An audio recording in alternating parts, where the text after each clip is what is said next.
같이 기도하겠습니다.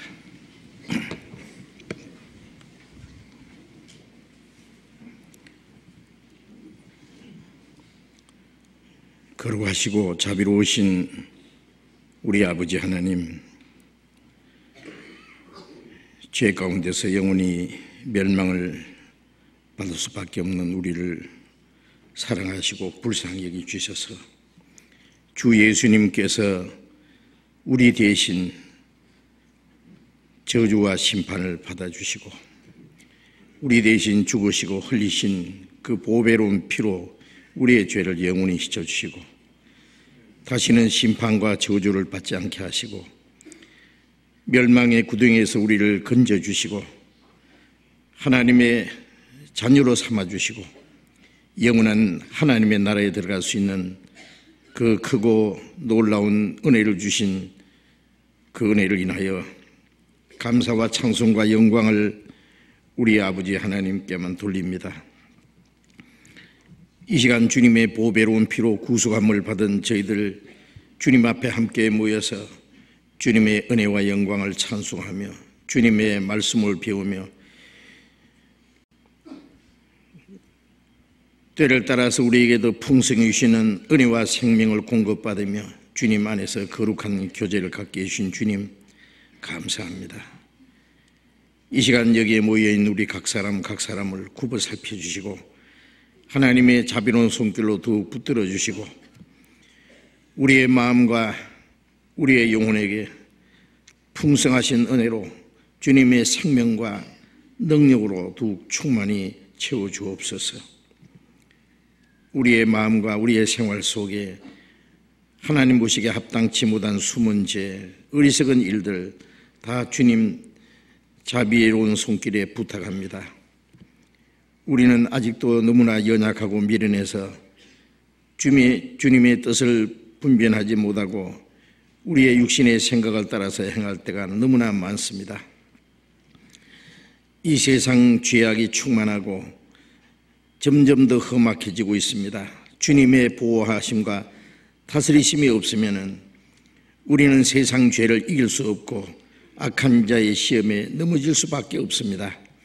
주님 능력의 손으로 우리를 더욱 붙들어 주시고 주님의 말씀으로 우리를 더욱 거룩하게 온전하게 세우셔서 우리가 하나님의 자녀로 부끄러움이 없이 행하게 도와주옵소서.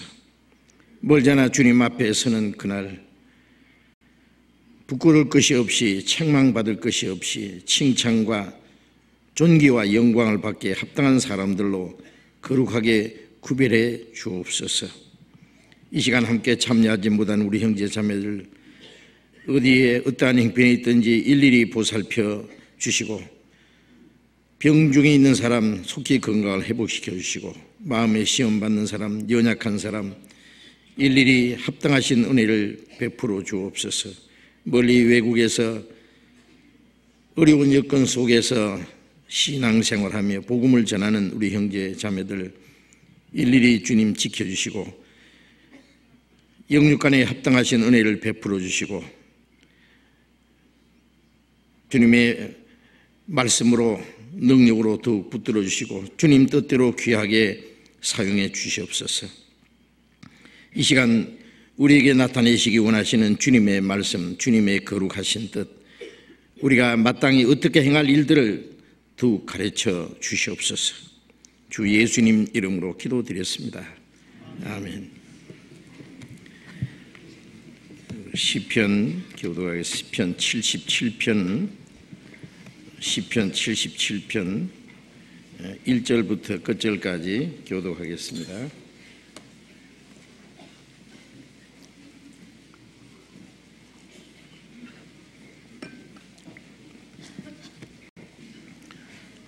시편 77편 1절부터 끝절까지 교도하겠습니다.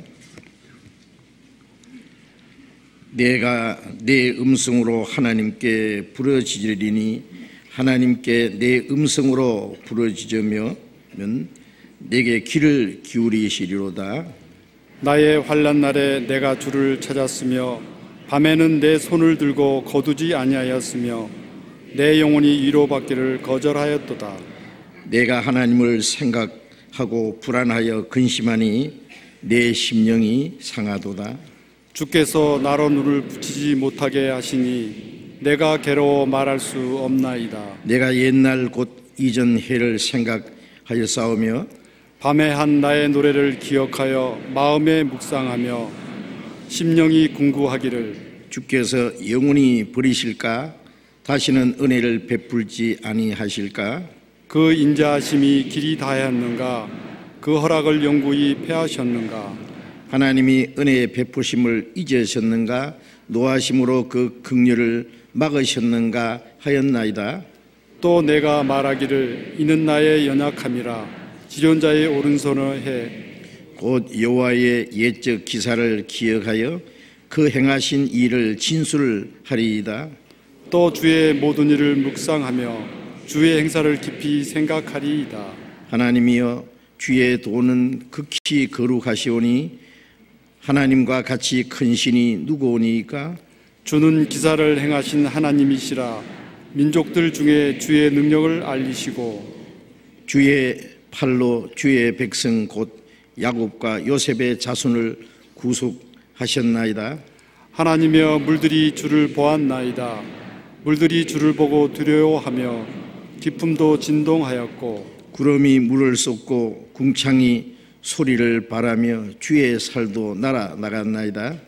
회리바람 중에 주의 우레의 소리가 있으며 번개가 세계를 비추며 땅이 흔들리고 움직였나이다. 주의 길이 바다에 있었고 주의 첩경이 큰 물에 있었으나 주의 종적을 알 수 없었나이다. 주의 백성을 무리양같이 모세와 아론의 손으로 인도하셨나이다. 찬양대 찬송해 주시겠습니다.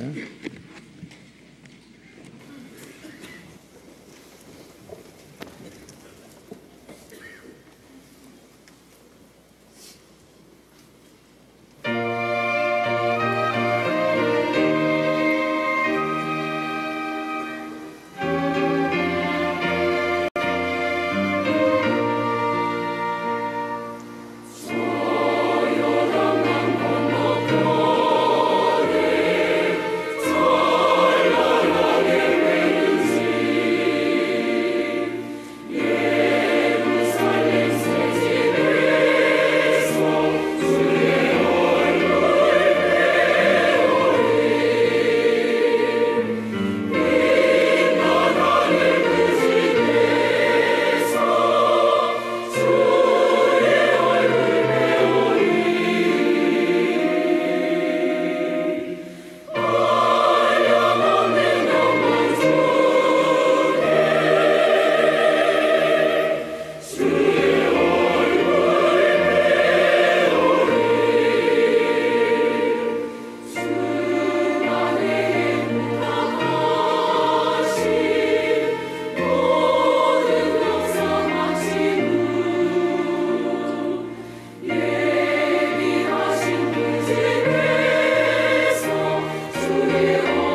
성경 찾겠습니다. 마태복음 21장. 마태복음 21장.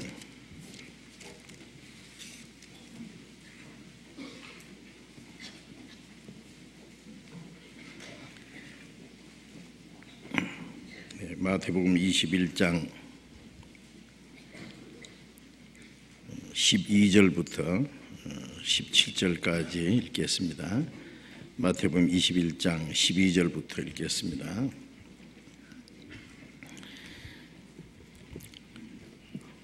예수께서 성전에 들어가사 성전 안에서 매매하는 모든 자를 내어 쫓으시며 돈 바꾸는 자들의 상과 비둘기 파는 자들의 의자를 둘러 엎으시고 저희에게 이르시되 기록된 바 내 집은 기도하는 집이라 일컬음을 받으리라 하였거늘 너희는 강도의 구류를 만드는도다 하시니라.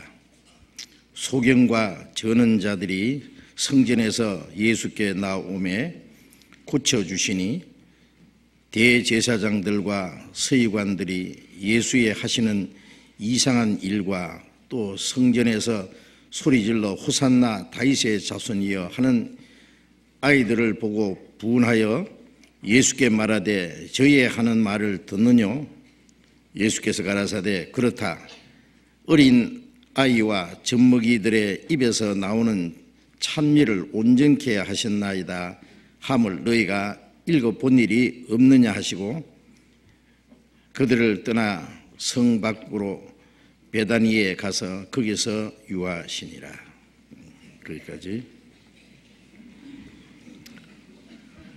우리 마태복음 계속 배우고 있습니다. 마태복음을 배우시는 중에 우리가 이 말씀의 내용을 충분히 이해하고 그 말씀에 주시는 교훈 그리고 또 우리가 어떻게 행해야 될 하나님의 뜻을 깨닫고 그 말씀을 마음과 생활 속에 이루어가야 하리라고 생각을 합니다. 믿는 것은 먼저 하나님과 올바른 관계를 맺는 것이고 구원받은 이후의 신앙생활은 말씀을 깨닫고 그 말씀을 따라서 순종하며 살아가는 삶입니다.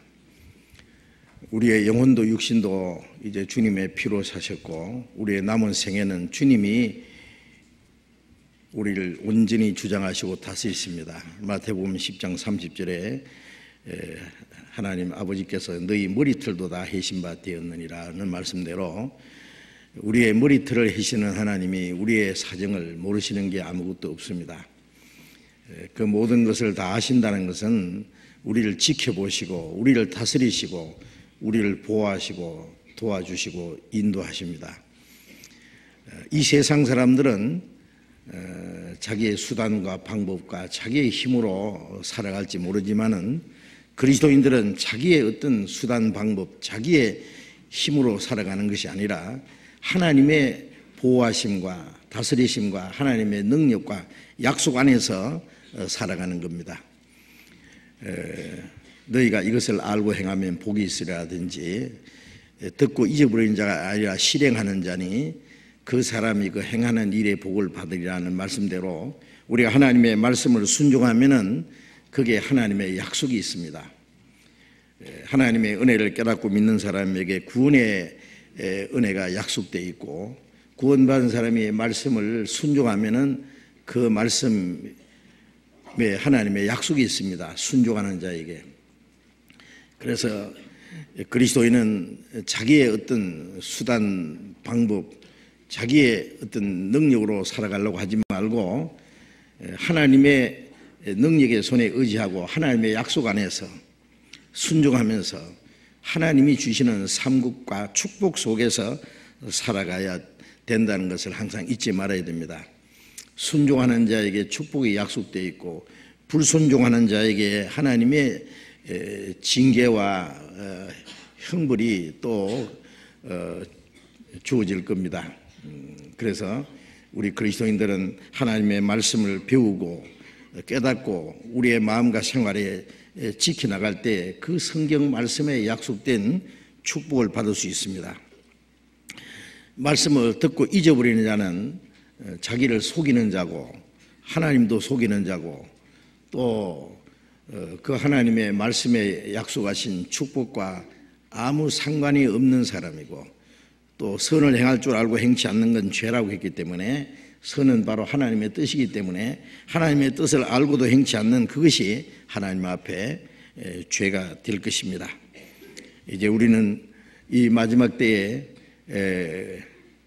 우리의 마음과 생활을 오로지 하나님께 의지하고 이 세상 죄에 물들지 않고 하나님 말씀 안에서 살다가 멀잖아 다시 오시는 주님 영광 앞에 부끄럼 없이 서게 되는 그것이 우리의 단 한 가지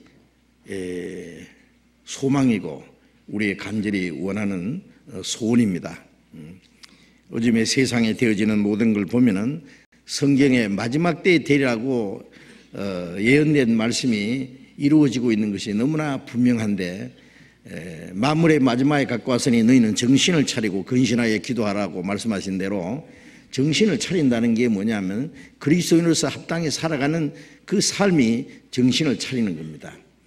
나는 과연 구원받은 하나님의 자녀로서 합당하게 살아가고 있는지 그 하나님의 나라와 그 영광에 들어가기에 합당한 사람으로 다시 오시는 주님을 맞이할 사람으로서 합당하게 살아가고 있는지 그런 걸 깊이 생각해야 되겠습니다.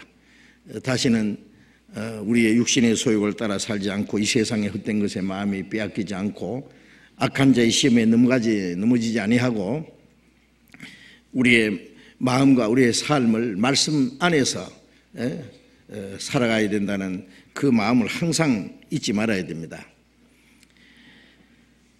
이제 읽은 말씀 우리 마태복음 계속 배우는 가운데 예수님이 이제 30년 사생애를 마치고 3년 반의 공생애 중에서 이제 마지막 예루살렘에 올라가셔서 구약성경에 하나님이 약속하신 대로 십자가에 못 박혀 죽으시고 온 세상 죄를 그 몸에 짊어지고 속죄 제물로 자기를 들이심으로 구원의 역사를 완성하시기 위해서 이제 그 죽음을 향해서 장엄하게 예루살렘을 향해서 올라가신 그 모습이 지난번에 21장 첫 부분을 20장과 21장에서 우리가 배웠습니다.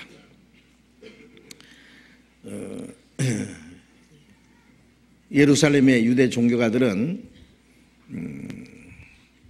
예수님을 미워하고 핍박하고 죽이려고 지금 계획하고 있습니다.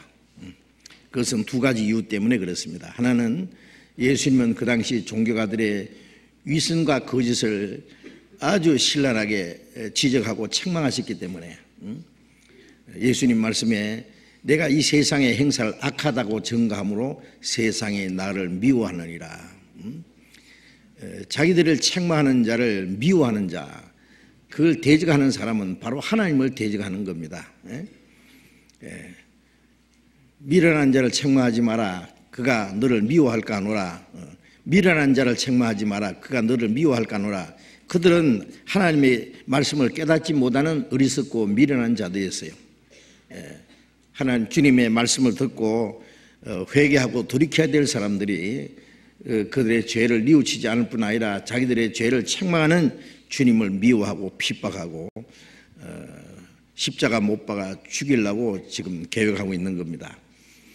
그리고 또 한 가지는 그들은 자기들의 영혼을 구원하시는 메시아로 기다린 것이 아니라 로마를 정복하고 이스라엘 독립시켜줄 정치적인 왕이 되실, 그리고 민족적인 문제, 육신적인 문제를 해결해 줄 메시아를 고대했기 때문에 예수님이 로마를 정복하지도 않고 왕이 되시지도 않고 민족적인 문제를 해결해 주지도 않기 때문에 이 사람은 메시아가 아니다. 그리고 배척하게 된 겁니다.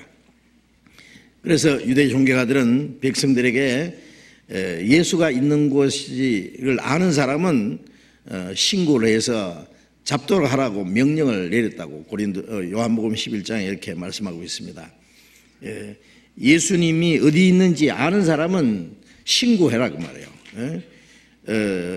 범죄자를 지명수배하듯이 예수님을 잡아가지고 이제 끌고 오너라 그거예요.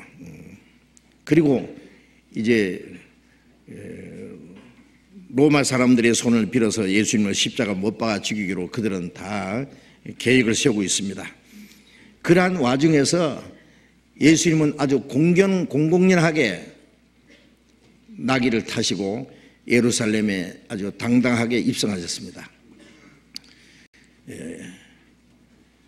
예수님의 행하신 이적을 보고 예수님에 대해서 많은 소문을 듣고 있는 이 이스라엘 사람들을 이제 마지막 이 6월절에 예수님이 예루살렘에 올라오실 것이라고 기대를 하고 있었기 때문에 예수님이 나귀를 타시고 예루살렘에 입성하실 때에 많은 무리가 예수님 앞뒤로 호위하면서 호산나 찬송하리로다 다윗의 이름으로 오시는 이여 찬송하면서 예수님을 환영했습니다. 예수님은 당당하게 입성을 하셨습니다. 지난번에 말씀드린 대로 예수님이 나귀를 타시고 예루살렘에 입성하신 것은 예수님은 이스라엘 사람들에게 영광을 받기 위한 것도 아니고 로마를 정복하고 이스라엘 독립시킬 정치적인 왕도 아니고 죽음의 권세를 정복하고 사탄의 권세를 정복하고 우리에게 생명과 평화를 주실 생명의 주님으로 평강의 왕으로 임하실 것을 미리 보여주신 겁니다. 예수님은 만왕의 왕이시고 요한계시록 19장에 마지막 지상 재림하실 때 백마를 타시고 이 세상을 정복하는 정복자로서 그 다리에 이름 쓴 것이 있으니 이 만왕의 왕이요 만주의 주라 재림하시는 그분은 이 세상을 정복하고 땅 끝까지 이 세상을 다스리고 지상에 그리스도의 왕국을 이루시는 왕으로 임하실 겁니다. 그러나 그 전에 죄를 정복하고 죽음의 권세, 사탄의 권세를 정복하고 우리 마음에 평강의 왕으로 오실 주님으로 보여주신 겁니다. 말은 전쟁을 상징하고 나귀는 평화를 상징한다고 그랬죠.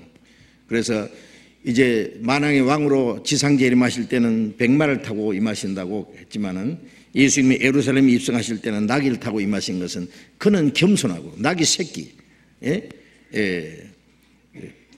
타신 것은 우리의 마음속에 겸손하신 왕으로 평강의 왕으로 임하실 걸 보여주셨습니다. 우리가 하나님의 나라에 들어가기 전에 먼저 우리 마음에 그리스도를 영접해야 된다고 말씀드렸죠. 하나님의 나라는 주님이 계신 곳이 하나님의 나라입니다. 하나님의 나라는 여기 있다 저기 있다 못하느니 너희 안에 있느니라.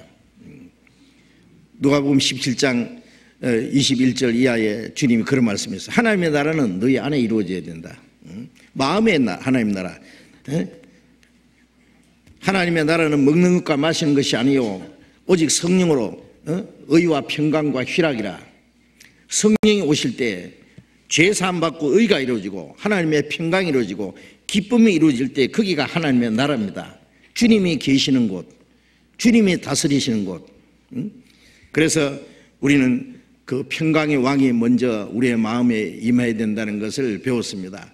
시편 24편에 문들아 너희 머리를 들지어다 영원한 문들아 들지어다 영광의 왕이 들어가시려다.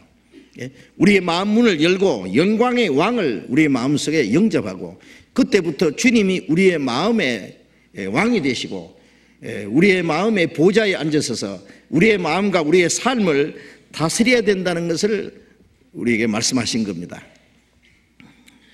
이제 예수님이 예루살렘에 들어가신 이후에 첫 번 하신 일이 뭐냐? 예루살렘의 성전 안에 들어갔습니다. 예루살렘은 거룩한 성입니다. 하나님이 특별히 택해서 구별하는 곳입니다. 거기는 하나님의 약속이 있고 하나님을 섬기는 곳입니다. 그 중에도 예루살렘 성전은 가장 중요한 것입니다. 이스라엘 백성들은 하나님을 섬기는 모든 것이 예루살렘 성전을 중심에서 이루어져 있기 때문에, 그런데 예수님이 예루살렘의 성전에 들어가셔서 뭘 하셨느냐? 성전 안에서 매매하는 사람, 내쫓고 돈 바꾸는 사람, 상을 둘러엎고 비둘기 파는 사람은 의자를 집어 던지고 그들을 호되게 책망했습니다. 하나님의 집은 만민이 기도하는 집이라 했는데 너희는 장사한 집을 만들었다. 도적의 구리를 만들었다. 이사야 56장 7절 말씀과 또 에레미야서 7장 11절에 있는 그 두 말씀을 같이 인용해서 하신 말씀입니다. 에레미야는 당시에 이스라엘 백성들이 그 솔로몬이 지은 웅장한 그 성전 안에서 하나님께 예배하고 기도한다고 하면서 그들은 악을 행하고 간음하고 돌질하고 그리고 거짓말하고 우상 숭배하고 다른 신을 섬기고 온갖 악을 행했기 때문에 너희들이 하나님의 성전에 와서 너희가 가증한 일을 행하려고 한다. 솔로몬이 지은 성전이라도 그들이 그 안에서 하나님을 섬기고 하나님께 영광을 돌리지 않고 죄를 지으면 그 성전까지 버릴 것을 미리 말씀했습니다. 그 성전이 중요한 것이 아니라 성전 안에서 어떻게 예배하고 하나님을 섬기느냐 하는 그것이 중요하기 때문에, 그래서 그 예레미야는 이스라엘 백성들에게 말하기를 너희가 하나님의 성전을 강도의 구리를 만들었냐 고 책망했습니다. 그리고 이 성전을 하나님이 버리시리라. 바로 얼마 후에 기원전 586년에 바벨론 느부갓네살 왕이 군대를 끌고 와서 예루살렘 성전을 불질러 버렸습니다. 솔로몬이 지은 그 웅장한 성전 다 불타버리고 이스라엘 백성들을 몽땅 잡아서 바벨론을 끌고 갔습니다. 70년 동안. 예수님이 공생의 초기에 처음 예루살렘에 입성하실 때 똑같은 일을 하셨습니다. 요한복음 2장에 보면은 예루살렘의 성전에 들어가 보니까 양 팔고 비둘기 팔고 돈 바꾸고 그 하는 장사꾼들을 보고 노끈으로 채찍을 만들어서 짐승들을 내쫓고 돈 바꾸는 사람 의자를 둘러엎고 나가라 했습니다. 너희는 하나님의 집을 강도의 구리를 만들었다. 장사하는 집을 만들었다. 내쫓았습니다. 너희가 이 성전을 헐어라. 내가 사흘 만에 일으키리라. 유대인들은 저 사람 황당한 얘기한다. 이 성전은 46년 동안 지었는데 네가 3일 만에 일으키겠느냐. 미친 소리 한다고. 그러나 예수님은 성전된 자기 육체를 가리킵니다. 이제 주님 오실 때 그 예루살렘 성전은 다시는 하나님이 계신 성전이 아닙니다. 그 하나님이 거기 계시지 않습니다. 성전된 자기 육체를 가리킵니다. 예수님 안에 하나님이 계시기 때문에 예수님 몸이 성전이고 너희가 나를 죽일 것이고 나는 사흘 만에 살아날 것이다. 제자들도 예수님이 부활하신 후에야 그 말씀을 깨달았다고 했습니다. 이제 3년 후에 예수님이 또 예루살렘에 마지막 올라갔을 때도 여전히 그들은 예루살렘 성전 안에서 이 장사하는 자들도 우글거리고 있었습니다. 예수님을 핍박하고 대적하고 죽이려는 사람들에게 당당하게 나귀를 타고 예루살렘에 입성하신 것은 예수님을 대적하는 사람들 무시하는 겁니다. 그렇잖아요. 예수님이 숨어서 잡힐까 봐 한 것이 아니라 아주 공개적으로 당당하게 많은 사람들 보는 앞에서 나타나신 것은 예수님을 대적하는 자들을 향해서 무시하는 모습이 아니겠습니까? 그보다도 예루살렘에 들어가서 이제 그들의 종교적인 그 모든 것들, 그들의 거짓된 것에 대해서 분노하시고 예루살렘 성전 안에서 양 팔고 소 팔고 비둘기 팔고 돈 바꾸는 사람 둘러 엎어버리고 쫓아내신 그 모습은 더 강력한 모습입니다. 그 모습은 뭡니까? 예수님은 바로 성전의 주인이시고 성전보다 더 큰 이가 예수님이라고 했지 않습니까? 그리고 예수님은 창조주시고 모든 것의 주인이라는 것을, 그 위엄을 나타내 보이신 겁니다. 왜 성전 안에 와서 그들이 성전 안에서 행하는 그 모든 일들에 대해서 신랄하게 책망하고 그들을 쫓아내고 무슨 권리로 그러느냐 그 말이에요. 예수님은 모든 것의 주인이시기 때문에 그렇습니다. 그는 하나님이십니다.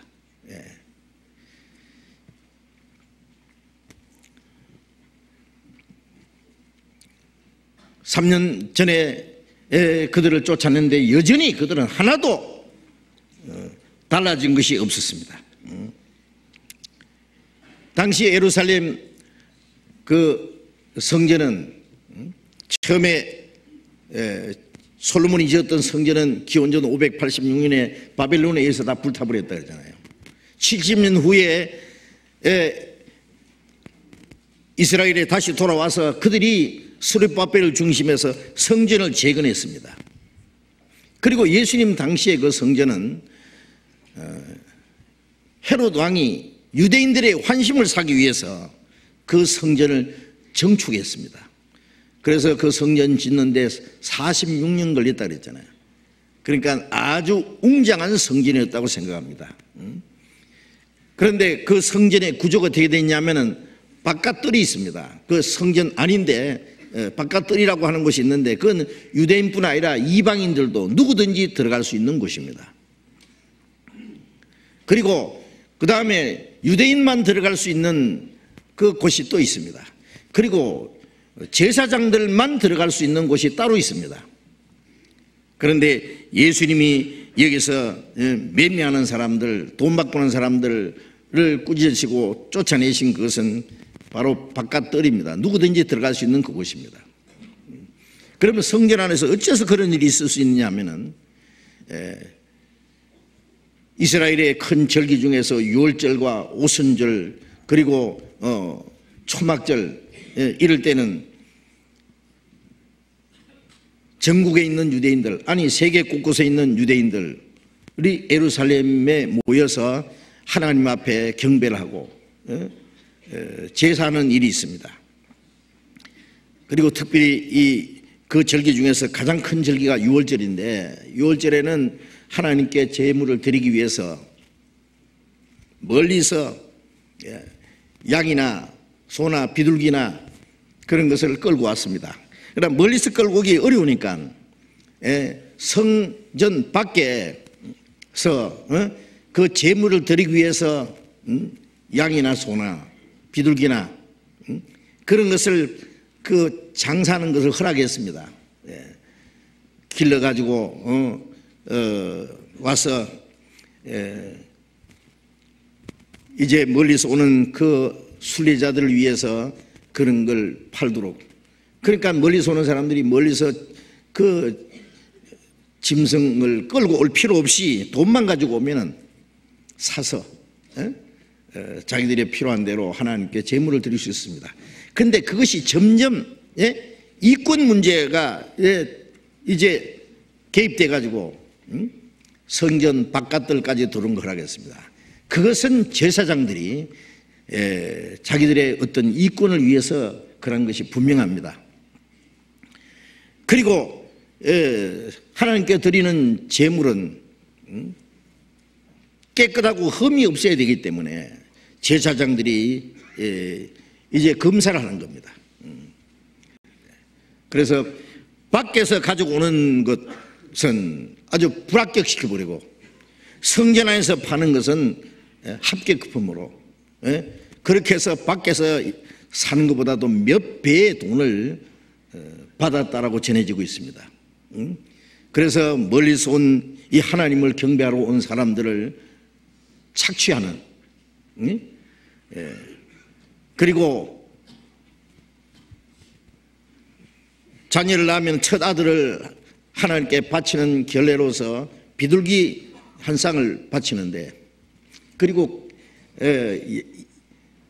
소나 양을 바칠 수 없는 가난한 사람들을 위해서 비둘기를 바치는 걸 허락했습니다. 그런데 성전 안에서 파는 비둘기는 밖에서 사는 것보다도 몇 배, 심지어는 10배 이상 비싼 값으로 팔았다는 겁니다.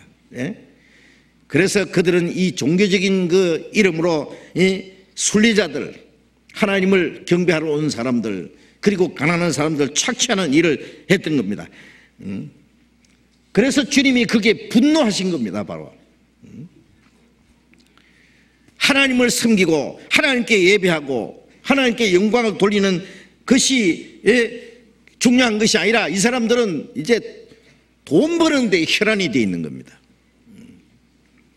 그리고 절기 때 되면은 그 절기 때 아주 한몫하기 위해서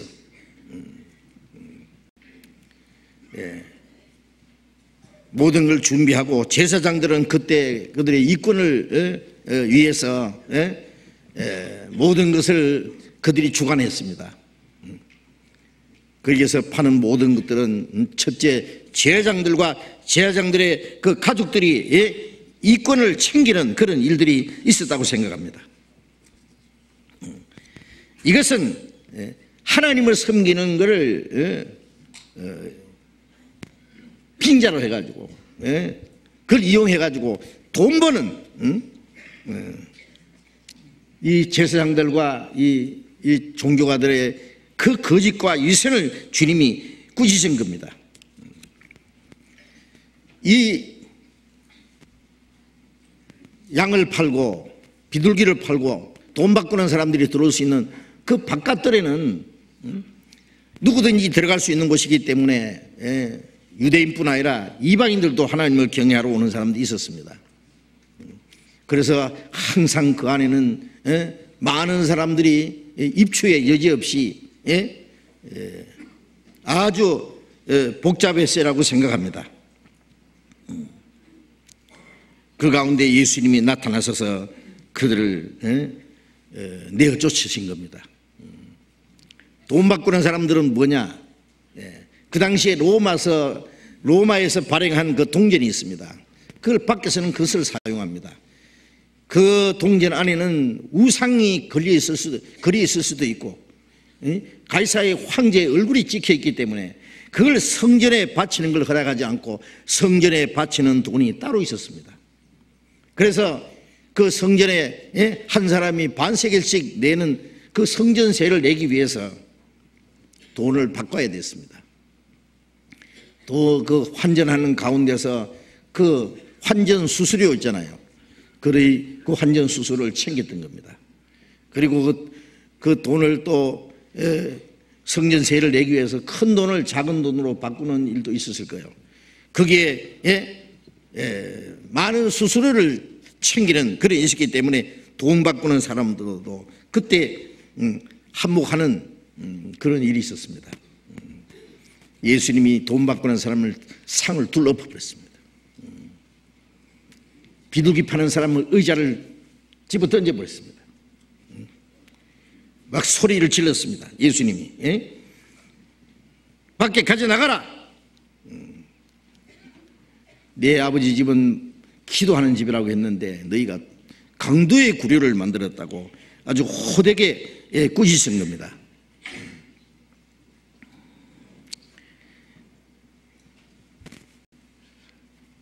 그 돈 바꾸는 사람들이 상이 뒹굴고 그 다음에 그 동전이 땅에 쏟아지고 비둘기 파는 사람들이 앉아있는 의자를 둘러 집어 던지고 예수님 분노가 극에 달했던 겁니다.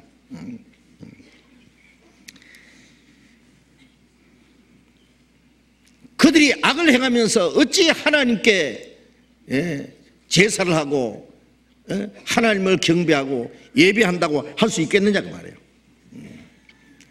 예수님이 예루살렘 성전에 들어가시자마자 아주 난장판이 된 겁니다. 바로 그 광경을 우리가 한번 상상해 볼 수 있습니다.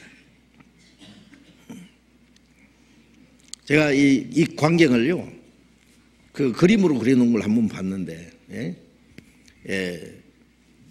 그 많은 그 양도 팔고 소도 팔고 비둘기 팔고 돈 바꾸는 사람들이 있는 거기에서 예수님이 이 노끈으로 채찍을 만들어 후리치면서 짐승들을 쫓아내고 그 사람들을 쫓아내고 의자를 둘러엎는 그 장면인데요, 예수님의 얼굴에서 광채가 나고 그들이 무서워서 그 어둠으로 쫓겨가는 그런 모습입니다.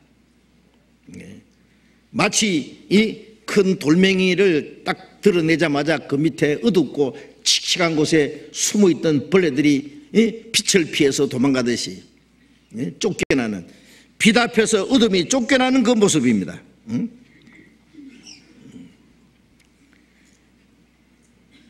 진리요 하나님의 빛이신 주님 앞에서 모든 어둠과 거짓은 드러나고 그것은 주님 앞에 쫓겨나야 됩니다. 주님은 진리로 거짓을 정복하기 위해서 오신 분이기 때문에 그렇습니다. 그리고 명절에 하나님을 경배하기 위해서, 하나님께 예배하기 위해서 온 사람들, 기도하기 위해서 온 사람들, 멀리서 왔는데 예루살렘의 종교가들은 그들을 이용해서 장사하고 착취하는 일을 하기 때문에 그 안에 돈 바꾸는 사람들, 그 소란한 그 다음에 이 내 양이 좋습니다, 이 비둘기 좋습니다 하고 떠드는 사람들, 경매하는 사람들, 서로 많이 팔라고 소리 지르는 사람들, 그 소란 속에 무슨 기도가 되고 무슨 예배가 되겠습니까? 완전히 하나님께 예배하러 온 사람들 그것을 완전히 망쳐놓는 거예요. 하나님께 예배하는 그 예배를 방해하는 그것은 하나님이 용납하지 않습니다. 그것이 바로 죄가 되는 겁니다.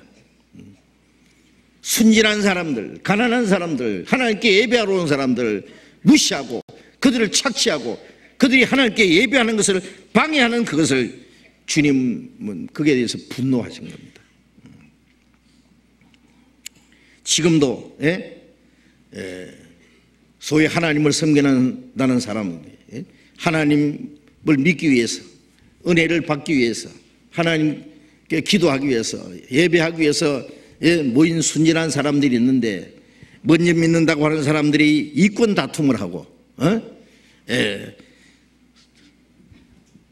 분쟁하고 잘못함으로써 그 순진한 사람들의 마음을 상하게 하고 그들의 하나님을 믿으려고 하는 믿음을 방해하고 하나님을 경배하지 못하게 하는 그 모든 것은 지금도 얼마든지 있습니다. 하나님께 나아가는 자를 나아가지 못하도록 방해하는 것이 먼저 소위 믿는다고 하는 사람들이 그런 짓을 하는 겁니다. 지금도 유대 종교가들 뿐 아니라 지금 기독교도 그렇습니다. 지금 예루살렘에 가보면은 제가 그 전 세계에서 예루살렘 성지 순례하러 가는 많은 사람들 있잖아요. 저도 예루살렘에 3번 갔죠. 갈 때마다 꼭 가야 될 것은 예수님이 태어나신 베들레헴도 있고, 예수님이 자라셨던 나사렛도 있고, 갈릴리도 있고, 마지막 예수님이 십자가 지시고 올라가셨던 골고다 넛도 있고, 마지막 기도하시던 겟세마네 동산도 있고, 그 발사취를 가는 겁니다. 그런데 가는 곳마다 장사하는 사람들이 우글거리고 있습니다. 예수님이 탄생하는 곳이라고 그게 뭘 만들어가지고 기념품이라고 장사하는 사람, 예수님이 포도주를 만드셨다고 하는 가나에는 포도주를 만들어가지고 장사하는 사람, 가는 곳마다 비싼 입장료를 받고 골고다 언덕에 올라가는 길 좌우편에는 십자가를 금칠을 해가지고 비싸게 파는 사람들, 장사꾼들이 아주 우글거리고 있습니다. 요단강에 가면은 요단강물을 병에 넣어서 파는 사람들, 별 사람 다 있습니다. 그래서 성지순례하러 온 사람들의 그 인상을 찌푸리게 하는 그런 일이 있다고 말이에요.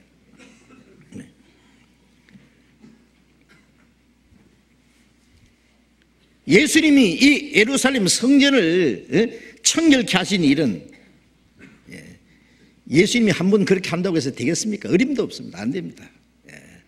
그리고 큰 예루살렘 성전 안에 예수님이 행하신 것은 한 작은 일부분에 불과합니다. 그 안에 종교가들은 완전히 부패할 대로 부패했고, 그들은 하나님과 아무 상관없는 사람들이었습니다. 예수님이 그렇게 하신다고 그들이 조금인들 고쳐질 것 같습니까? 고쳐지지 않을 걸 주님은 잘 아십니다.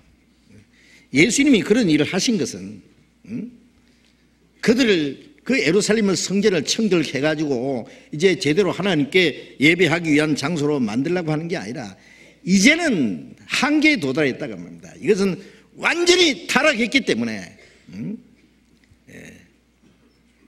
하나님의 집이 아니고 마태복음 23장에 말하는데 보라 예루살렘만 너희 집이 황폐하여 버림받으리라. 이제는 그들이 하나님의 집이 아니고 너희 집이에요. 그들의 죄를 철저히 지적하고 그리고 이제 예루살렘 성전이 이제 멀지 않아서 다 불타버리고 망할 것을 말하는 겁니다. 에레미야가 너희가 하나님의 성전을 강도의 구리를 만들었다고 지적한 이후에 얼마 못 가서 그 솔로몬의 성전 다 바빌론이 불질른 것처럼 이제 예수님 당시 예루살렘 성전도 로마 군인들이 와서 서기 70년에 완전히 불질러 버렸잖아요. 주님은 잘 아십니다. 그걸. 마태복음 24장에 이 성전이 돌 하나도 돌 위에 첨리지 않고 다 무너지리라. 그 성전을 쌓아놨던 돌멩이 하나도 남지 않고 다 무너질 것을 말씀하셨습니다. 예루살렘 성전의 파기는 이스라엘의 멸망을 가르친 겁니다. 그리고 이제 그러면 왜 성전을 청결케 하는 일을 그렇게 하셨느냐? 이제 이 성전 말고 새로운 성전을, 더 나은 성전을, 신령한 성전을 세우실 것을 말씀하신 겁니다. 보여주신 겁니다. 이제 참된 성전이 뭐냐? 이 성전을 헐어버리라. 내가 사흘 만에 일으키리라. 이제 보이는 그 성전 말고 다른 참된 성전으로 대치될 것을 주님은 보여주신 겁니다. 마태복음 21장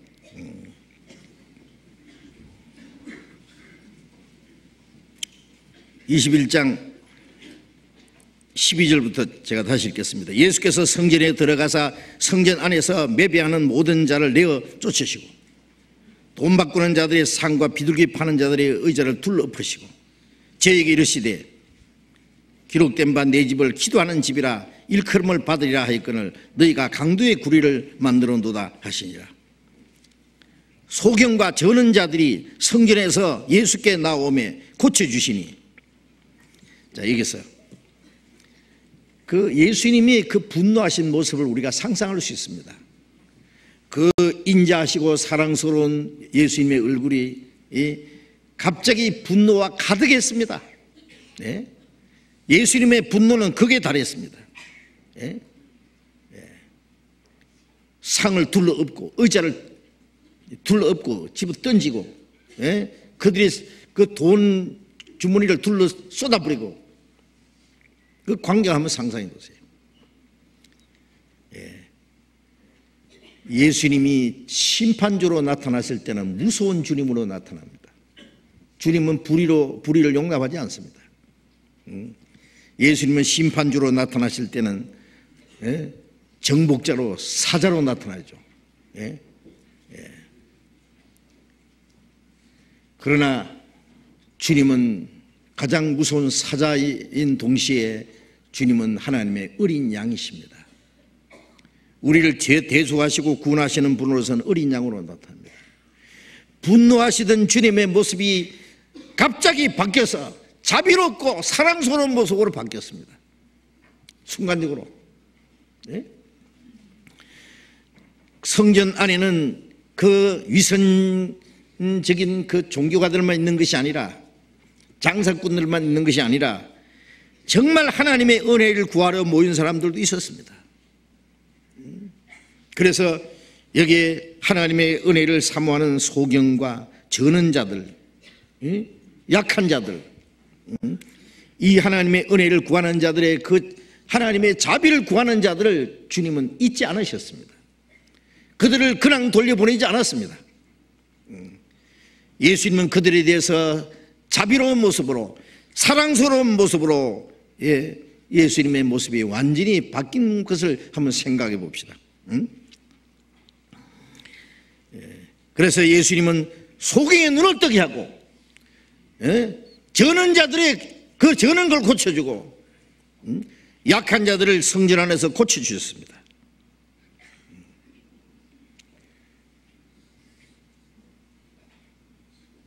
하나님을 경배해야 될 그 성전이 잘못된 것으로 죄로 깎여 있을 때 그걸 청결케 하신 다음에는 무슨 일이 있을까요? 그걸 청결케 한 다음에는 거기서 하나님의 능력이 나타나야 됩니다. 하나님의 은혜가 나타나야 됩니다. 하나님의 자비가 나타나야 됩니다. 죄와 허물로 죽었던 영혼이 살아나야 되고, 문둥병자 같은 죄인들이 깨끗해지고, 소경들이 눈이 뜨는 것처럼 영혼의 눈이 뜨여지고, 약한 자들이 고쳐지고, 하나님을 바로 섬기지 못하는 저는 자들이 뛰어 일어나고, 하나님의 기적이 그 성전 안에서 나타나야 됩니다. 그것을 여기에 주님이 보여주신 겁니다.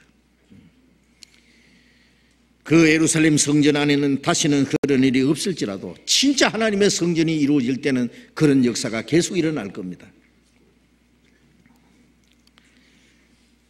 15절에 다시 봅니다. 제사장들과 서기관들이 예수의 하시는 이상한 일과 또 성전에서 소리질러 호산나 다윗의 자손이 하는 아이들을 보고 분하여 예수께 말하되 저희의 하는 말을 듣느뇨?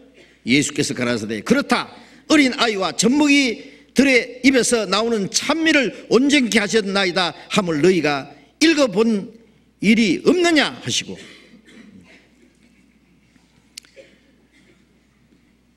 예수님이 그 예루살렘 안에서 하는 그 위선자들, 거짓된 종교가들의 그것을 책하시고 그런 걸 청소하신 후에 소경과 저는 자들을 고쳐주시고 하나님의 능력이 나타날 때에 갑자기 큰 소리가 들렸습니다. 소리질러 호산나 다윗의 자손이여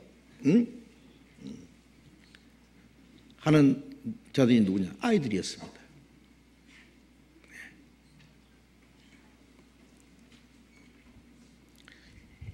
이스라엘 종교가들은 예수님이 누군지도 몰랐고 예수님을 믿지 않았지만은 이 아이들은 예수님이 다윗의 자손으로 오실 하나님이 약속하신 메시아라는 것을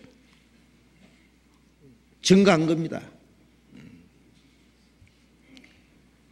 그 당시에 유대 종교가들은 예수님을 알아보지 못하고 미워하고 핍박했지만은 이것을 지혜롭고 슬기는 자들에게는 숨기시고 어린아이들에게 나타내심을 감사나이다는 말씀대로 하나님께서는 어린아이의 입을 열어서 예수님이 메시아라는 것을 찬송하도록 했다고 말해요.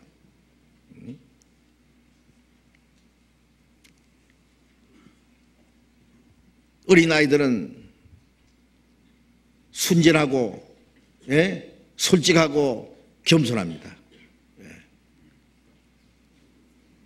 마태복음 18장 3절에 예수님 그러시죠. 이 어린 아이를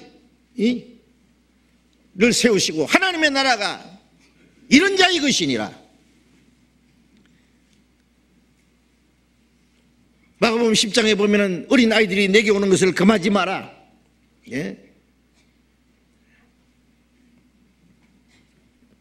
어린 아이, 하나님 나라가 이런 자의 것이다. 너희가 돌이켜 어린아이같이 되지 않으면 하나님 나라에 들어갈 수 없느니라.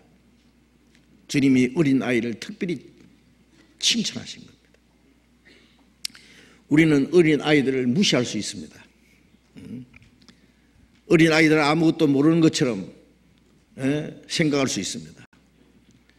저 아이들이 구원받으려면 아직 멀었다고 생각할 수 있습니다. 그러나 그렇지 않을 수도 있습니다. 하나님이 어린아이 마음을 어릴 때 돌이켜서 구원받을 수 있도록 하나님이 할 수 있습니다.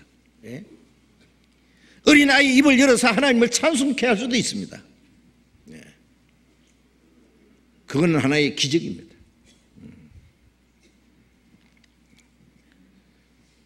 어린아이가 정말 하나님이 그 마음을 주장하실 때 어린아이가 왜 구원을 못 받습니까? 몇 살까지인지는 모르지만 어린아이도 구원받을 수 있습니다. 어린아이가 순진하고 솔직하기 때문에 창조주 하나님을 인정하고 그 하나님의 사랑과 은혜를 그대로 받을 수 있습니다. 그래서 우리는 어린아이들에 대해서 생각을 달리 해야 됩니다. 어린아이와 젖먹이 입에서 나오는 찬송을 온전케 했다. 하나님이 그걸 기뻐하셨다고 말씀했습니다. 하나님이 그렇게 약속하셨습니다. 시편 8편 2편에 2절에 8장 2절에 그렇게 하나님이 약속하신 대로 그걸 읽어보지 못했느냐? 너희가 왜 성경을 그렇게 모르느냐? 이 유대인 종교가들은 뭐라고 했어요? 제사장들과 서기관들이 예수님이 그 장사하는 자들 쫓아내고 기적을 행하시고 그걸 이상한 일이라고 했습니다. 그건 뭘 이상합니까? 하나님의 능력이죠. 그리고 이제 갑자기 떠들썩한 소리를 어린 아이들이 막 소리를 지르습니다. 예루살렘 성전 안에서 아이들이 큰 소리로 노래를 한다든지 큰 소리 하면은 성전에서 쫓아내야 됩니다. 그렇잖아요.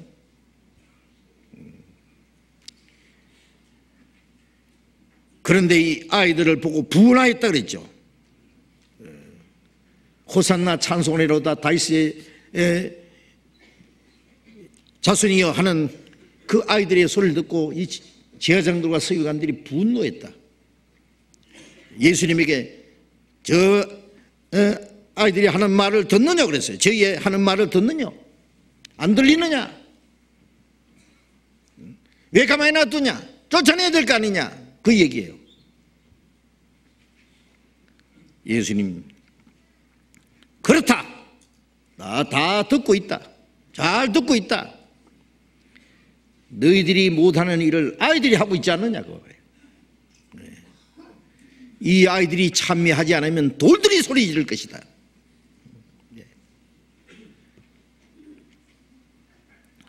여기서 우리는 하나님의 역사가 엉뚱한 곳에서 나타난다는 것도 좀 생각해 봐야 됩니다.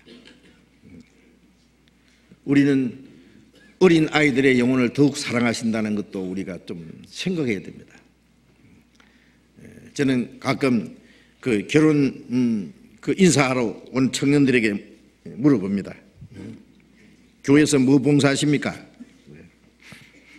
특별히 교회 학교에서 봉사합니다. 주일학교, 초등부, 유치부, 중고등부 봉사합니다. 그러면 솔직히 제일 반갑습니다. 왜 그러냐? 아이들의 영혼을 사랑하고 아이들에게 성경을 가르치고 그 영혼이 구원받게 하고 구원받은 하나님의 자녀를 말씀으로 양육하는 일이 얼마나 놀라운 일이냐 그 말이에요. 제가 책에 보니까 미국의 어떤 큰 백화점을 여러 개 가지고 있는 백화점 창시자입니다. 엄청난 부자고 엄청난 사업가입니다. 근데 그분이 주일날은 꼭 교회당에 가서 뭘 하느냐? 교회 학교 교사를 한다 그래요. 아이들을 가르칩니다. 누가 물어봤답니다. 예? 아니 이렇게 바쁘신 분이 어떻게 교회 학교 선생을 할 수 있느냐? 무슨 소리? 내가 사업하는 모든 게 목적이 이건데, 내가 아이들에게 하나님의 말씀을 전하고 이 아이들이 구원을 받도록 도와주고 말씀으로 이 아이들을 지도하는 그것이 작은 일인 줄 아느냐고.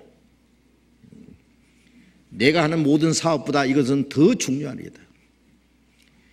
미국의 역대 대통령 중에서 그 교회 학교에서 주일학교 교사로 있는 사람들이 있었답니다. 아십니까? 하나님 오실 때 얼마나 귀하고 아름다운 일이라는 것도 생각해야 됩니다. 절대로 그걸 포기하지 마십시오. 그 일을 해야 됩니다. 일주일 동안 직장에서 자기의 일터에서 일하고 피곤하게 그런데 주일날을 좀 쉬기도 해야 되는데 이 교사들은 쉬지 못합니다. 주일날 아침부터 와서 하루 종일 아이들을 가르치기 위해서 준비하고 배우고 그게 쉬운 일입니까? 그러나 그것이 하나님 보실 때 얼마나 아름다운 일입니까? 얼마나 귀중한 일입니까? 그게 하나님이 아이들을 통해서 기적이 나타나게 하신다는 걸 생각해야 됩니다. 아이들이 영원히 구원받게 합니다. 그 아이들이 금방 커서 훌륭한 그리스도인이 되고 주님의 일꾼들이 될 수 있습니다. 힘들더라도 포기하지 마십시오. 그 일을 더 열심히 하시기 바랍니다. 하나님 보시기에 너무 아름다운 일입니다. 하나님 앞에 거기서 큰 상급이 있을 겁니다. 성경의 어린 아이들의 특에서 하나님의 역사가 나타나는 것들이 많이 있습니다. 이 아이들이 하는 말을 듣느냐? 어떻게 생각하느냐? 그렇다! 어린 아이들의 입에서 나오는 찬미를 온전히 한다. 하나님이 받으신다 그 말이에요. 그걸 온전히 하시는 분은 뭐냐? 하나님이십니다. 바로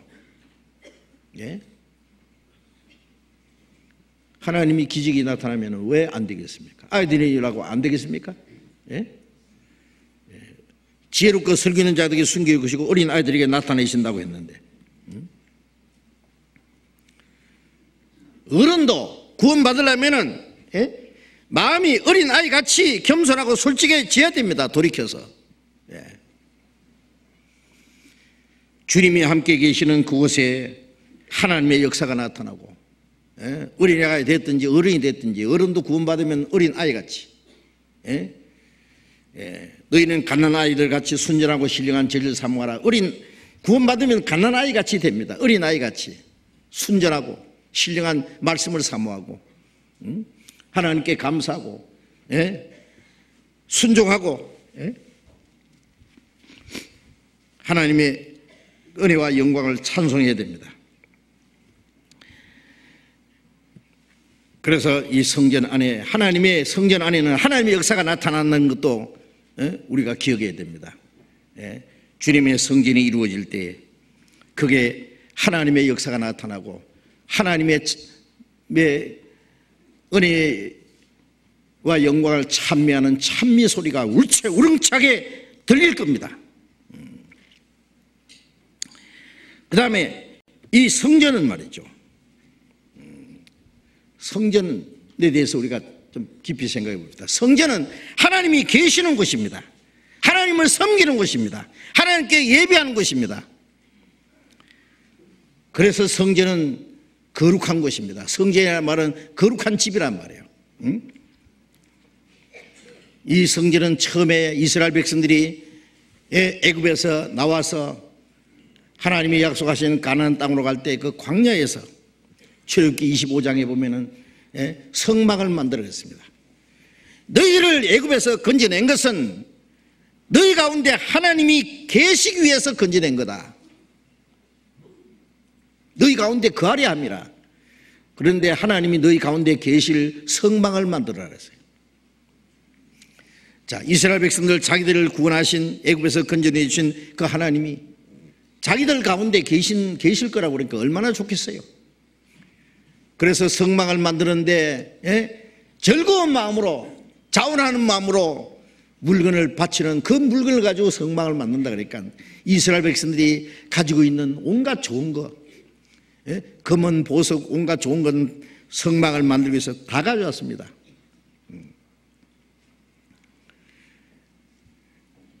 이제 그만 가져와도 된다. 그걸 가지고 성막을 만들었습니다. 성막을 다 만들자마자 그 안에 하나님의 영광이 충만했습니다. 그리고 성막 위에는 낮에는 구름기둥, 밤에는 불기둥에 항상 머물러 있었습니다. 그 성막은 하나님이 계시는 임재의 모습입니다. 그리고 그 성막 위에 하나님이 함께 계시고 하나님이 그들을 보호하시고 지키시고 인도해 주셨습니다. 가나안 땅에 들어갈 때까지 그들은 하나님이 계시는 성막을 중심해서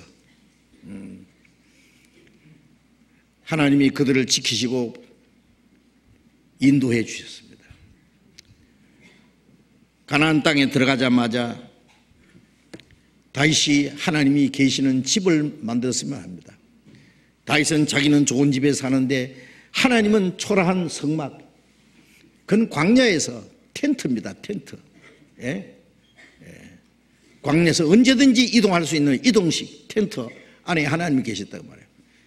자기는 백향목 집에 거하는데 하나님은 초라한 성막이 있습니다. 텐트 안에. 성막 안에는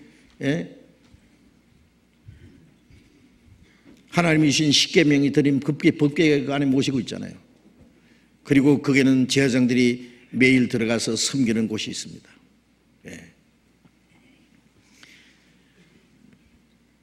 다윗의 아들 솔로몬이 하나님께서 성전을 만들었습니다. 그 성전은 정말 웅장했습니다. 너무나 아름다웠습니다. 온갖 보석으로 꾸몄습니다. 금으로 입혔습니다. 그리고 성전을 다 만들어 놓고 하나님께 기도했지요. 그 성전 안에 하나님의 영광이 충만했고 구름이 성막 안에 있어서 제사장들이 성전 안에 들어갈 수 없었다 그랬습니다. 솔로몬이 기도하기를 하나님께서 캄캄한 곳에 계시겠다고 하지 않았습니까? 그런데 내가 하나님의 거하실 집을 만들었습니다. 하나님이 영원히 거하실 집이로 소이다. 하나님이 영원히 계실 집을 내가 만들었습니다. 그런데 또 뭐라고 했냐면 하늘에 하늘이라도 하나님이 계시기에 부족하거든 내가 어찌 하나님이 계실 집을 만들겠습니까? 다만 하나님께 예배하기 위해서 기도하기 위해서 만든 것뿐입니다. 좀 이상한 얘기죠. 영원히 거하실 처소라고 해놓고 그렇습니다. 하나님이 그 우주 만물을 창조하신 하나님, 우주에 충만하신 하나님이 솔로몬이 지은 성전 안에 아무리 아름답다워도 그 안에 계시겠어요? 그것은 그 다음에 이루어질 참 성전의 모형이었습니다. 이스라엘 백성들이 범죄하니까 성전을 다 불질러 버렸습니다. 스룹바벨이 성전을 재건했습니다만 그리고 나중에 헤롯 왕이 46년 걸려서 성전을 정충하는 일이 있었습니다만 그것도 참 성전은 아니었습니다. 사도행전 7장 46절 이하에 보면 스데반이 이스라엘 사람들에게 마지막 설교한 내용이 있죠. 사도행전 7장을 보겠습니다. 사도행전 7장 46절.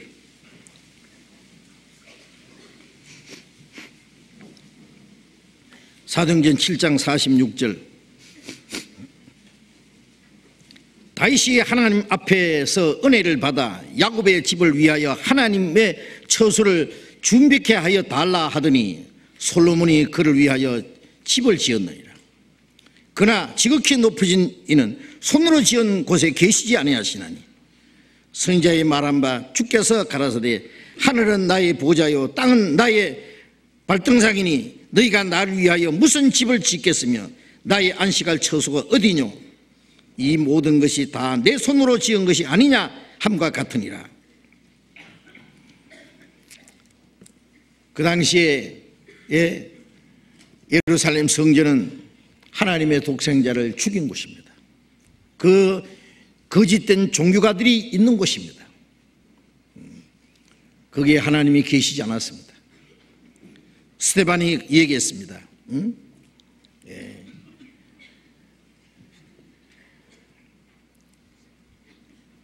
다시 하나님이 계실 처소를 준비케 해달라고 기도를 했는데 그 아들 솔로몬이 그를 위하여 집을 지었느니라. 하나님의 집을, 그 성전입니다. 그러나 지극히 높으신 이는 손으로 지은 곳에 계시지 않는다. 우주 만물을 창조하신 지극히 높으신 하나님, 그 광대하신 하나님이 사람이 손으로 지은 곳에 어떻게 계시겠느냐.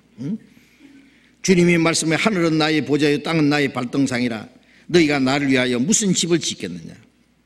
나의 안식할 처소가 어디냐. 이 모든 건 내 손으로 우주 만물을 하나님이 창조했는데 그 하나님이 어찌 손으로 지은 곳에 계시겠느냐.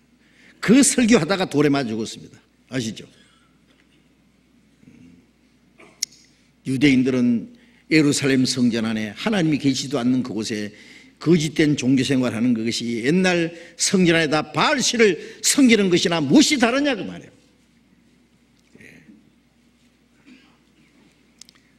사도행전 17장 24절에 보면은 우주와 그 가운데 만주로 지으신 신께서는 천지의 주제시니 손으로 지은 곳에 계시지 아니하시고,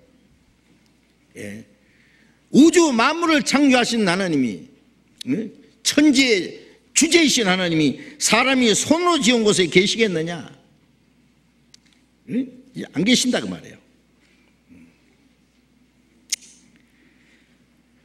이제 그 성전은 그것으로 끝났느냐? 아닙니다. 이제 진짜 성전이 따로 있습니다. 집을 짓기 전에 조감도를 하나 만들고, 그렇죠. 모형 집도 만들 수 있습니다. 진짜 집이 지어지면은 그 모형은 소용없습니다. 필요 없습니다. 이제 진짜 성전이 따로 있습니다. 요한복음 2장 19절에 너희가 이 성전을 헐라 내가 사흘 만에 일으키리라. 성전된 자기 육체를 가리킴이라. 예수님의 몸이 성전이었습니다. 요한복음 1장 14절에 말씀이 육신에 우리 가운데 가심에 우리가 그 영광을 보니 아버지의 독생자 영광의 은혜와 진리가 충만하더라. 예수님 안에 하나님이 계셨고 하나님의 은혜와 진리가 충만했습니다. 마태복음 12장 6절에 성전보다 더 큰 이가 여기 있느니라. 예수님 자신이 성전이고 성전보다 더 큰 입니다. 이제 너희가 이 성전을 헐라 내가 사흘 만에 일으키라. 십자가에 죽으시고 사흘 만에 부활하신 일 예수님 가셨습니다. 이제 성전이 어디 있습니까? 예수님의 가심으로 끝난 게 아니라 이제 성령으로 임하셨습니다. 예수님 안에 계시던 하나님이 이제 성령으로 오셔서 구원받은 성도들 안에 계십니다. 그럼 뭐예요? 구원받은 성도들, 그게 하나님의 성전입니다. 고린도전서 3장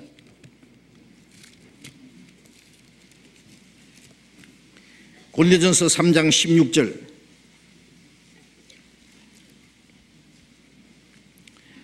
고린도전서 3장 16절 17절 같이 읽겠습니다. 너희가 하나님의 성전인 것과 하나님의 성령이 너희 안에 거하시는 것을 알지 못하느냐. 누구든지 하나님의 성전을 더럽히면 하나님이 그 사람을 멸하시리라. 하나님의 성전은 거룩하니 너희도 그러하니라. 너희가 하나님의 성전인 것과 하나님의 성령이 너희 안에 거하신 줄 알지 못하느냐? 그걸 알아야 됩니다.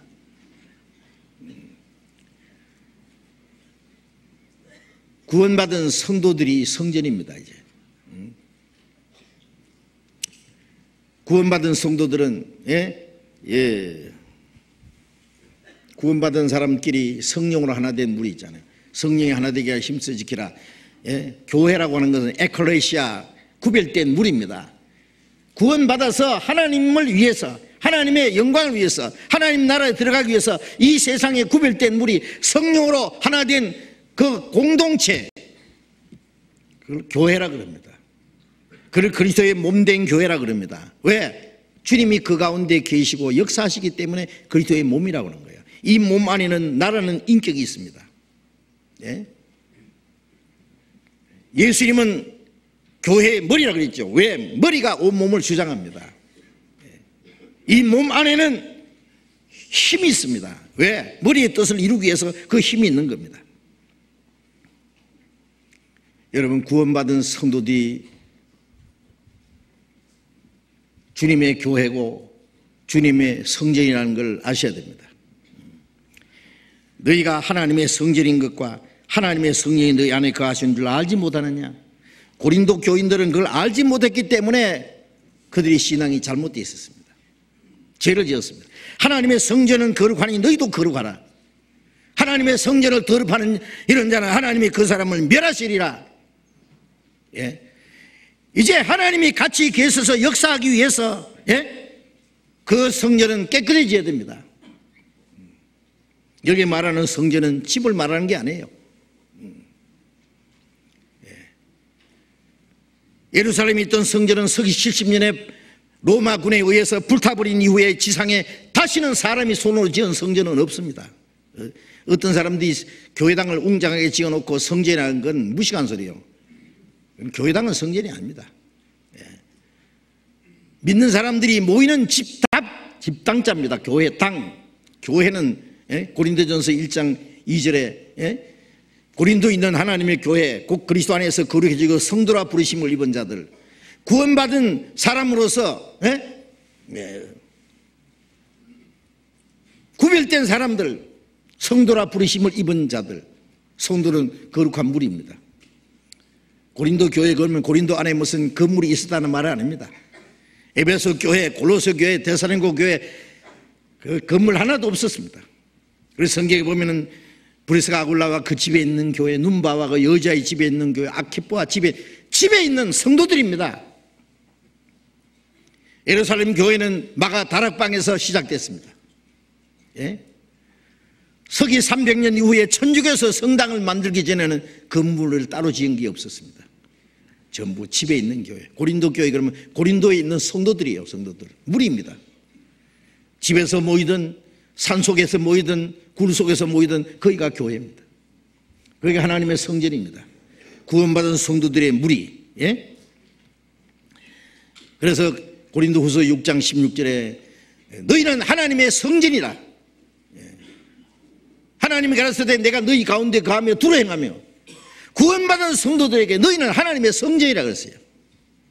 내가 너희 가운데 거하며 두루 행하며 그 가운데 주님이 계시겠다는 거예요. 에베소서 2장 봅시다. 에베소서 2장 20절. 에베소서 2장 20절부터 22절까지 같이 읽읍시다. 너희는 사도들과 선지자들의 터 위에 세우심을 입은 자라. 그리스도 예수께서 친히 모퉁이 돌이 되셨느니라. 그의 안에서 건물마다 서로 연락하여 주 안에서 성전이 되어가고 너희도 성령 안에서 하나님의 거하실 처소가 되게 하여 예수 안에서 함께 지어져 가느니라.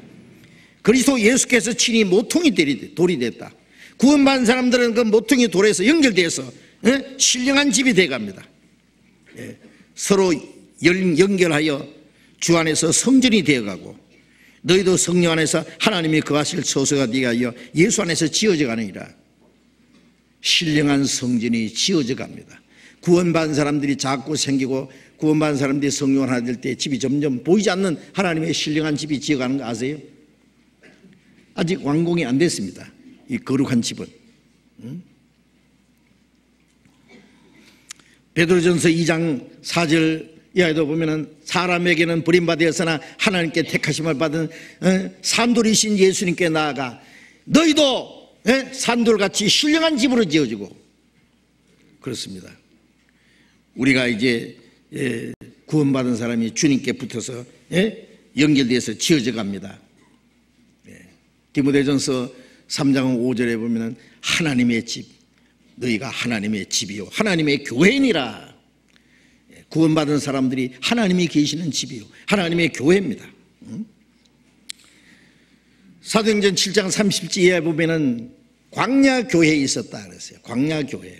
이스라엘 백성들이 애굽에서 나와서 가나안 땅으로 가는 가운데서 광야에서 성막을 만들었고 성막 중심에서 12지파가 진을 치고 있었죠. 그게 교회입니다. 구약에는 교회란 말이 없습니다. 그 교회의 모형입니다. 그게. 예? 그 가운데 하나님이 계셨습니다. 그 위에 구름기둥, 불기둥이 항상 머물러서 그들을 지키고 인도했습니다. 주님, 우리를 구원해서 거룩하고 구별해서 주님이 우리 가운데 계시고 우리 가운데 항상 하나님이 같이 계시고 우리를 도와주시고 인도하신다는 그 하나님 나라에 들어갈 때까지 인도하시는 거 아십니까? 그래서 우리가 바로 하나님의 교회라는 걸 알아야 됩니다. 하나님이 함께 계셔서 역사하시기 위해서 우리는 깨끗하게 거룩하게 구별되어야 됩니다. 교회 안에는 어떤 자들의 이권의 도구가 되어서는 안 됩니다. 교회에 거짓이 있으면 안 됩니다. 하나님이 같이 역사하기 위해서 우리는 깨끗해야 됩니다. 민수기 5장 1절부터 5절까지 보면은 그 가운데 성막이 있고 이스라엘 민족이 쭉 성막을 중심에 진을 치고 있는데 그 가운데 문둥병 환자나 유출병 환자나 죽음으로 부둥이 된 자리 있으면은 그 성 밖으로 진 밖으로 쫓아내라 그랬죠. 12지파가 진을 치고 있는데 그게 왜 하나님이 성령 가운데 그 진 가운데 계시느니라. 그 뭘 말합니까? 깨끗이 못한 자들은 그 안에 있을 수 없습니다. 우리가 구원받기 전에는 전부 깨끗이 못한 자였습니다. 그러나 이제 예수님의 십자가 죽으심과 흘리신 피와 성령으로 깨끗함과 거룩함을 받았다고 했지 않습니까? 네? 주님이 우리 가운데 계셔서 역사하시기 위해서 우리는 깨끗하고 거룩해야 됩니다. 문둥병 환자, 유출병 환자, 유출병에 피를 흘린 예수의 피를 불신하는 사람들, 죽음으로 부징계된 자, 이 세상 죽은 행실에 참여하는 자들, 그들은 진 밖에 내보내라. 하나님이 진 가운데 계시니라. 교회에 죄가 들어오면 안 됩니다. 네. 방주가 물 위에 떠다녔습니다. 물이 방주 안에 들어가면 방주는 파손됩니다. 우리는 세상에 있지만은 세상에서 구별되어야 됩니다. 예. 너희는 세상에 속한 자가 아니요 세상에 나의 택함을 입은 자라 했잖아요. 세상에서 구별되어야 됩니다. 예. 우리는 죄를 버려야 됩니다. 예. 우리는 거짓을 버려야 됩니다. 깨끗하게 돼야 됩니다. 우리 자신을 위해서, 교회를 위해서, 하나님이 역사하시기 위해서. 죄가 교회에 들어오면 회개하지 않으면 성령이 떠나십니다. 그걸 아십니까?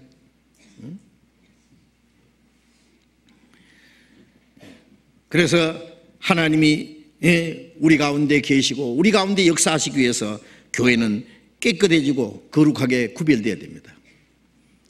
그래서 구원받은 성도들의 무리가 교회입니다. 그리고 또 우리 자신의 몸이 성전이라는 것도 알아야 됩니다. 우리 한 사람 한 사람 이 몸이 또 성전입니다. 고린도전서 6장 보겠습니다. 고린도전서 6장 19절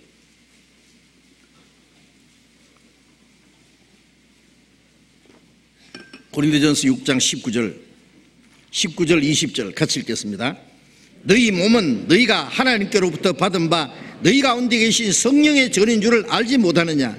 너희는 너희 것이 아니라 값으로 산 것이 되었으니 그런즉 너희 몸으로 하나님께 영광을 돌리라. 너희 몸은 이 말씀 그대로 이 몸입니다. 몸. 네? 너희가 하나님께로부터 받은 바 너희 가운데 계신 성령의 전인 줄 알지 못하느냐. 자, 구원받기 전에는 이게 전부 내 것인 줄 알았습니다. 그렇잖아요? 그런데 이 구원받고 나면은 너희 몸은 하나님께로부터 받았다. 무슨 말이에요? 예. 구원받기 전에는 기껏 한다는 것이 부모님께로부터 받았다. 하나님이 부모를 통해서 보낸 겁니다. 왜? 구원받기 위해서. 구원받고 나면은 이 몸은 뭐예요? 하나님께로부터 받았다. 하나님이 내게 맡긴 겁니다. 영혼만 피로 값주고 산 게 아니라 이 몸도 피로 값주고 샀습니다. 하나님이 내게 주셨고 예수의 피로 값주고 샀고 성령이 안에 계셔요. 그러니까 성부, 성자, 성신 삼위 하나님이 이 몸을 관리하십니다. 구원받은 사람의 몸이 얼마나 귀중한 줄 아세요? 예? 구원받기 전에는 이 몸이 죄를 짓는 데 사용했습니다. 이제는 이 몸이 하나님이 계시는 성전이 됐습니다. 하나님께로부터 받은 바 너희 가운데 계신 성령의 전인 줄 알지 못하느냐? 고린도 성도 교인들은 이 몸이 하나님이 성령이 계시는 전인 줄 알지 못했기 때문에 이 몸을 가지고 죄를 지은 거예요. 예? 갈라디아서 3장 3절에 보면은 너희가 성령을 받은 것은 듣고 믿음으로 아니냐? 복음을 듣고 깨달아 믿을 때 죄산 받았다, 구원받았다. 그 다음에 뭘 알아요? 성령을 받았다. 예. 하나님 은혜를 깨닫게 해주신 분이 누군데? 성령이십니다. 고린도전서 2장 12절에 우리에게 하나님의 영을 주심으로 하나님의 은혜를 알게 하려 합니다. 하나님의 성령을 주셔서 하나님의 은혜를 깨닫게 믿게 해주신 거예요.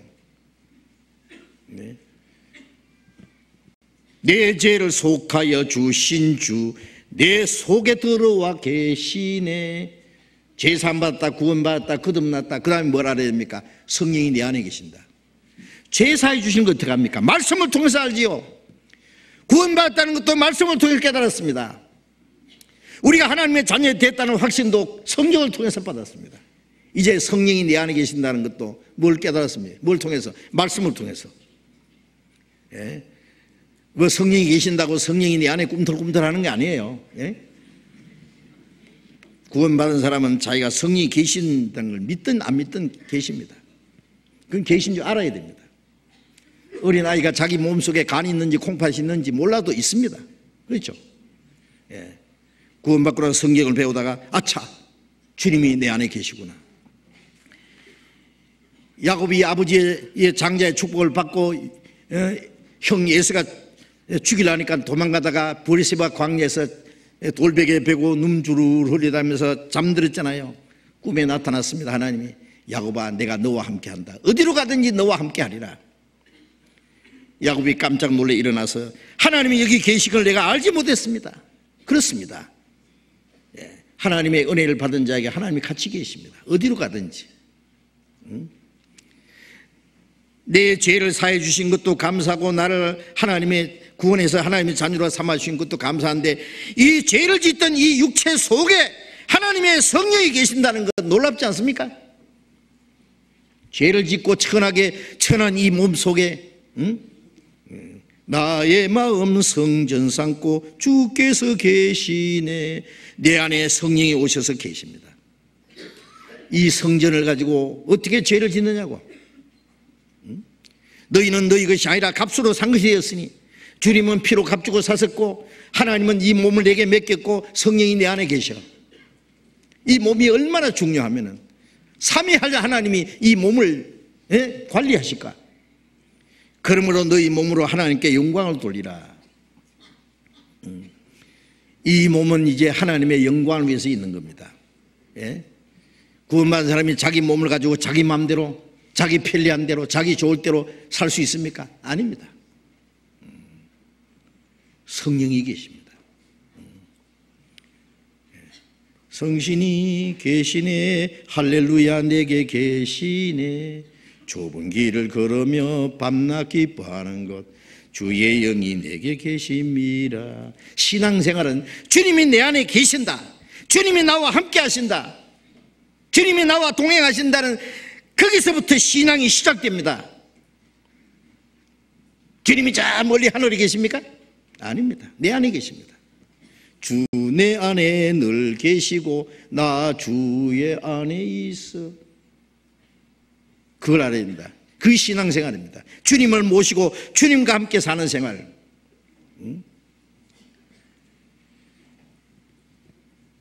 여러분들 그 사실이 믿어지십니까? 예? 주님을 모시고 정말 살고 있습니까? 바울 사도는 말하기를 내가 산 것이 아니라 내 안에 그리스도께서 사신 것이다. 내가 산 것이 아니라 내 안에 그리스도께서 사신 것이다. 내가 이제 육체 가운데 사는 것은 나를 사랑하사 나를 위하여 자기 몸을 버리신 하나님의 아들을 믿는 믿음 안에 사는 것이다. 나를 사랑하사 나를 위하여 대신 죽어주신 그 주님이 내 안에 계신데 그 주님께 맡긴 생활이다. 그 신앙생활입니다. 주님이 자기 마음을 주장하십니까? 예? 주님이 손님입니까? 주님이 오셨다고 좋아하면서 이제 자기 마음대로 살 수 있습니까? 예? 주님이 우리를 구원하실 뿐 아니라 우리의 마음과 우리의 삶을 다스리기 원합니다. 내 생애의 주인이 되시기 원합니다. 베드로전서 3장 15절에 그리스도를 주로 삼아 거룩하게 하고 그랬어요. 우리가 깨끗하게 되려면 어떻게 해야 됩니까? 이제 우리가 주님과 동행하기 위해서, 예? 주님을 모시기 위해서, 주님을 섬기기 위해서, 하나님의 영광을 위해서 살기 위해서 우리는 깨끗하고 거룩해져야 됩니다. 베드로전서 1장에 내가 거룩하니 너희도 거룩할지어다. 너희가 하나님을 알지 못할 때처럼 육신의 소욕을 따라 행하지 말고 이제 너희 모든 행실에 거룩한 자가 되라. 기록하시되 내가 거룩하니 너희도 거룩할지어다. 알지 못할 때는 하나님을 따라서 내 고집대로, 내 육신대로, 내 마음대로, 내 편리할 대로 살았습니다. 이제는 아닙니다. 이제는 하나님의 뜻대로 살아야 됩니다. 주님 내 안에 계십니다. 네. 주님이 거룩한 것처럼 너희도 거룩한다. 아버지가 거룩하니 아들도 거룩해야 됩니다. 네. 히브리서 10장 3절에 보면은 나를 가까이 하는 자 중에 내가 거룩함을 얻으리라. 우리는 하나님을 가까이 하기 위해서, 거룩하신 주님을 모시기 위해서 우리도 거룩해져야 됩니다. 주님을 무시하지 마십시오. 우리를 위해서 십자가 죽으신 주님을 푸대접하지 마십시오. 예? 주님을 잊어버리지 마십시오. 이제는 주님이 우리와 함께 계시기 위해서 오셨습니다. 예? 주님 우리의 마음의 주인이 되어야 됩니다. 우리가 거룩하게 되는 방법은 그리스도께서 너희 마음에 계시게 하옵시고 믿음으로 그리스도께서 계신 걸 믿어야 된단 말이에요. 예? 그리스도를 주로 삼아 거룩하게 하고 내 마음에 그리스도께서 주인이 되셔야 됩니다. 돈이 주인이 돼서 안 됩니다. 어떤 사람이 주인이 돼서도 안 됩니다. 내 욕망이 내 마음을 주장해서도 안 됩니다. 성전 안에 장사하는 집을 만들고 강도의 구류를 만들고 우상을 갖다 놓듯이 내 마음이 이 세상 것을 욕구를 채우는 장사하는 집이 돼도 안 되고 도저히 구리를 만들어도 안 되고 거짓된 소굴로 만들어서도 안 되고 내 마음에 하나님의 미워하시는 우상을 갖다 놔도 안 됩니다. 성전입니다. 어떻게 할 거예요? 로마서 12장 1절 2절에 보면은 그러므로 너희 몸을 하나님이 기뻐하시는 거룩한 산제사로 드리라. 이는 너희들 영적 예배니라. 너희는 이 세대를 본받지 말고 오직 마음으로 새롭게 함으로 변화를 받아 하나님의 선하시고 기뻐하시고 온전한 뜻이 무엇인지 분별하도록 하라. 우리 몸이 성전이고 내가 제사장이고 이제 제물은 내 몸입니다. 너희 몸을 하나님이 기뻐하시는 거룩한 산제사로 드리라. 고린도전서 10장 31절에 먹든지 마시든지 무엇을 하든지 다 하나님의 영광을 위해서 하라. 먹든지 마시든지 무엇을 하든지 하나님의 영광을 위해서 살아가는 생활 전부가 산제사고 그게 영적 예배입니다. 여러분 말하는 것도 조심해야 됩니다. 그러니 함부로 말해서 안 됩니다. 하나님의 자녀로 합당치 않은 말을 해서 안 됩니다. 그 말로 사람의 감정을 상하게 한다든지 마음을 상하게 한다든지 남을 불쾌하게 한다든지 죄를 짓게 해서는 안 됩니다. 이 몸을 가지고 죄 짓는 데 사용해서 하지 말아야 됩니다. 마음에 죄가 들어오지 못하게 해야 됩니다. 내 몸을 더럽히지 말아야 됩니다. 성전인 이 몸에다가 나쁜 연기도 넣지 말아야 됩니다. 나쁜 물도 넣지 말아야 됩니다. 아주 독한 나쁜 물을 넣어가지고 정신이 휑하게 하고 여기다 자꾸 불을 뗍니다. 자꾸 폐가 다 망가지든지 말든지 이 건강을 해치는 것도 죄라는 거 아십니까? 이 몸이 누구 건데 마음대로 해요. 그래서 우리는 모든 것에 깨끗해져야 됩니다. 거룩하게 돼야 됩니다. 이제는 이 몸이 너희 것이 아니라 그랬잖아요. 비싼 값으로 샀습니다. 이제는 몸으로 하나님께 영광을 돌리라. 먹든지 마시든지 무엇을 하는지 하나님의 영광을 위해서 사는 생활 전부가 산제사고 영적 예배라는 거 알아야 됩니다. 우리 몸이 성전입니다. 예. 말라기 1장 6절부터 8절 사이에 보면은, 예? 하나님이 이스라엘 백성들을 축복하기를, 예? 내가 너희의 하나님이라면은, 내가 너희 아비라면은, 예? 나를 귀하게 여긴 일이 뭐냐? 응? 자식은 아비를 경배하고, 예? 백성은 하나님을 기쁘게 하는 것이 당연한데 너희가 나를 섬긴 게 뭐냐? 응? 너희가 내 이름을 망령되이 더럽힌다. 백성들이 말하고 우리가 언제 하나님 이름을 더럽혔습니까? 너희가 병든 것, 눈먼 것, 쩔뚝발이 그런 걸 제물로 내가 가져오는구나. 그걸 총독에게 줘봐라. 총독이 받겠느냐? 너희 중 하나인들 내가 받겠느냐? 하나님께 제물을 가져오는데 어떤 거 가져오는지 알아요? 응? 좋은 건 지가 다 하고 눈먼 거, 병든 거, 쩔뚝발이, 예? 그런 걸 가지고 하나님께 드렸다. 그 총독에게 줘봐라. 총독이 받겠느냐? 그런데 내 이름을 멸시하는 제사장들아. 여러분, 우리가 하나님께 제물을 드리려면 내 몸이 깨끗해야 됩니다. 구별돼야 됩니다. 하나님 말씀에 올바로 순종해야 됩니다. 쩔뚝발이는 뭐냐? 불순종하는 겁니다. 아시죠? 내 마음이 병들고 내 생활이 잘못되면 그 모든 생활이 하나님 앞에 산제사가 되겠어요? 영적 예배가 되겠어요?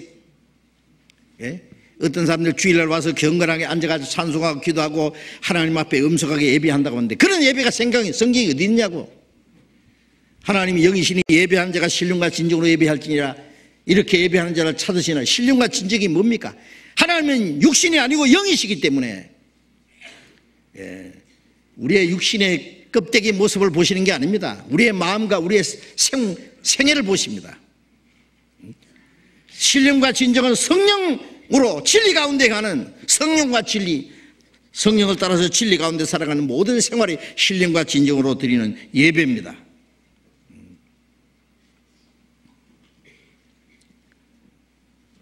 우리의 모든 삶이 하나님 앞에 예배가 되도록 해야 됩니다. 예? 이제는 내 어떤 욕망, 내 깨끗지 못한 생활, 하나님 앞에 불순종하는 모든 생활을 다 청산하고 버려야 됩니다. 예수님이 오셔서 성전을 깨끗게 하시는 것처럼 이제 세상 죄로 말미암아 더럽혔던 이 몸을, 내 마음과 내 생활을 주님은 깨끗게 하십니다. 그래야 주님이 그 가운데 계시고 그래야 거기서 하나님의 능력을 나타낼 수 있습니다.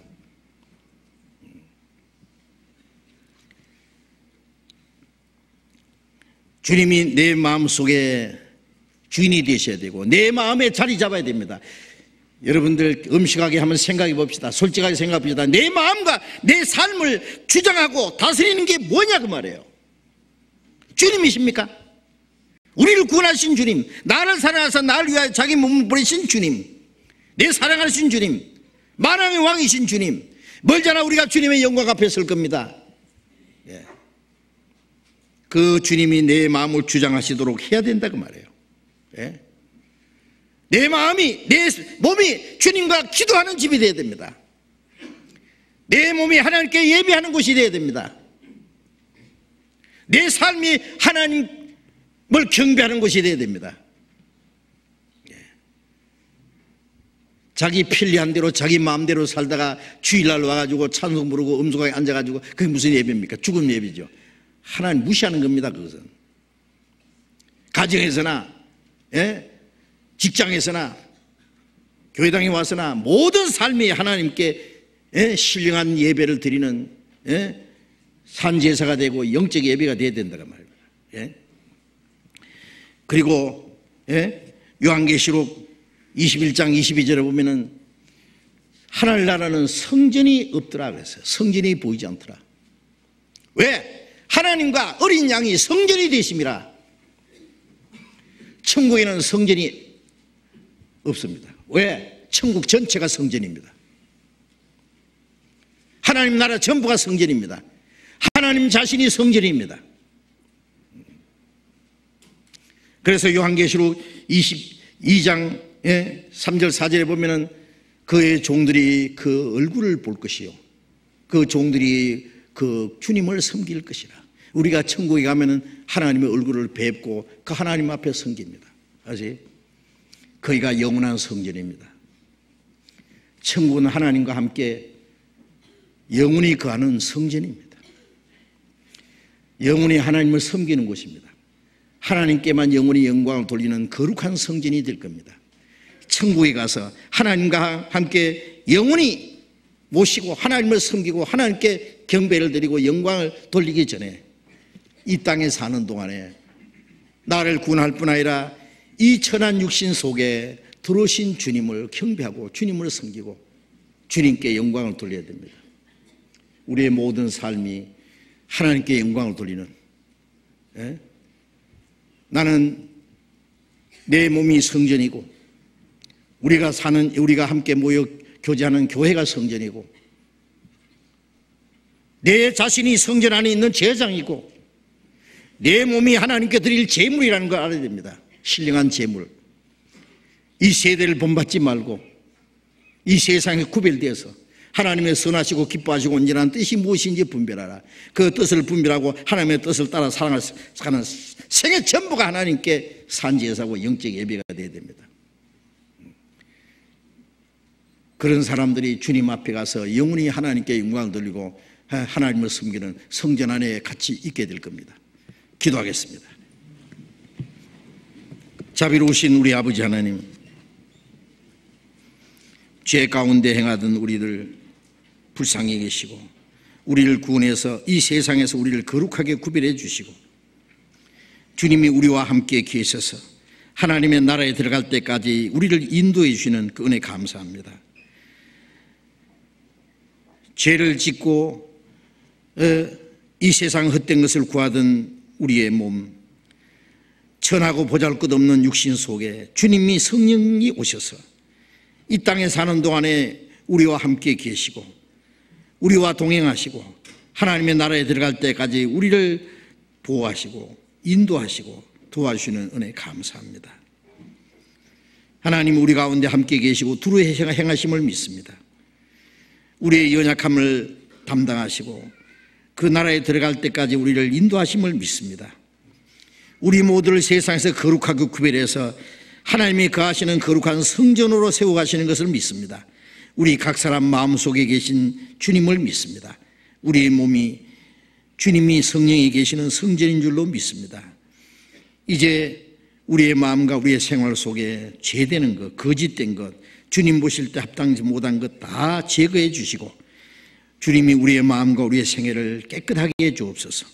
마음이 청결한 자는 하나님을 볼 것이라는 말씀대로 우리의 마음과 생활이 깨끗하게 해서 우리의 마음, 우리 생활 속에 계시는 주님을 보고 주님을 섬기고 주님께 영광을 돌릴 수 있도록 인도해 주옵소서.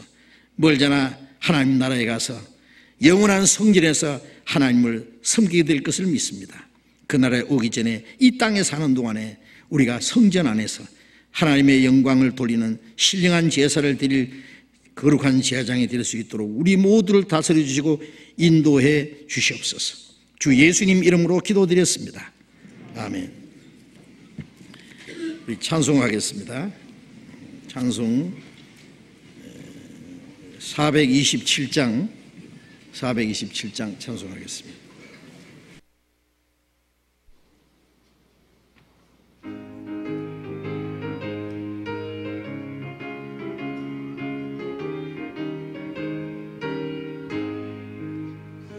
내가 매일 기쁘게 순례의 길 행함은 주의 팔이 나를 안보함이요. 내가 주의 큰 복을 받는 참된 비결은 주의 영이 함께함이라. 성령이 계시네 할렐루야 함께 하시네.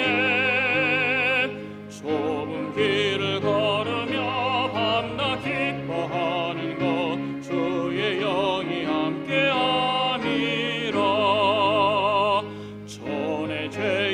빠져서 평안함이 없을 때 예수 십자가의 공로 힘입어 그 발 아래 엎드려 참된 평화 얻음은 주의 영이 함께함이라. 성령이 계시네 할렐루야 함께하시네. 좁은 길을 걸으며 밤낮 기뻐하는 것 주의 영이 함께함이라.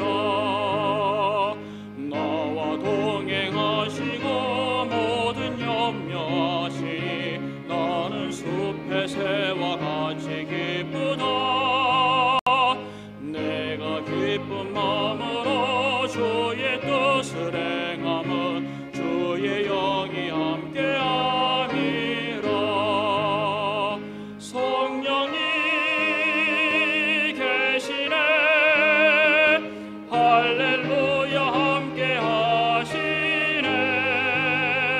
좁은 길을 걸으며 밤낮 기뻐하는 것 주의 영이 함께함이라. 세상 모든 정욕과 나의 모든 욕망은 십자가에 이미 못을 박았네. 어두운 밤이 지나고 무거운 짐 벗으니 주의 영이 함께함이라. 성령이 계시네 할렐루야 함께하시네. 좁은 길을 걸으며 밤낮 기뻐하는 것 주의 영이 함께함이라.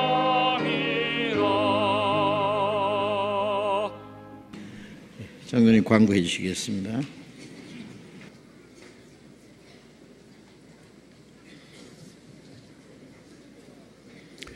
광고 말씀드리겠습니다.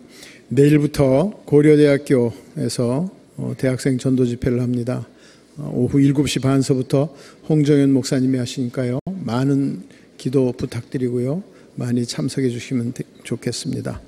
지난주에 우리 그 바자회를 춘계 바자회를 했습니다. 많은 분들이 참여하셔서 4,415만 8,900원의 수익금이 왔습니다. 그게 아주 남미 선교를 위해서 아주 귀하게 쓰겠습니다. 많은 분들이 많이 참여해 주셨습니다. 생명의 빛이 발간되었습니다. 5월호 각 구역장님 1층 봉사회실에서 수령해 가시면 좋겠습니다. 5월 7일 강남교구 야외교제는 5월 10일 화요일 강남 서초 합동 체육행사로 변경됐습니다. 광고 마치겠습니다. 예, 마쳤습니다. 자료 교제하시기 바랍니다.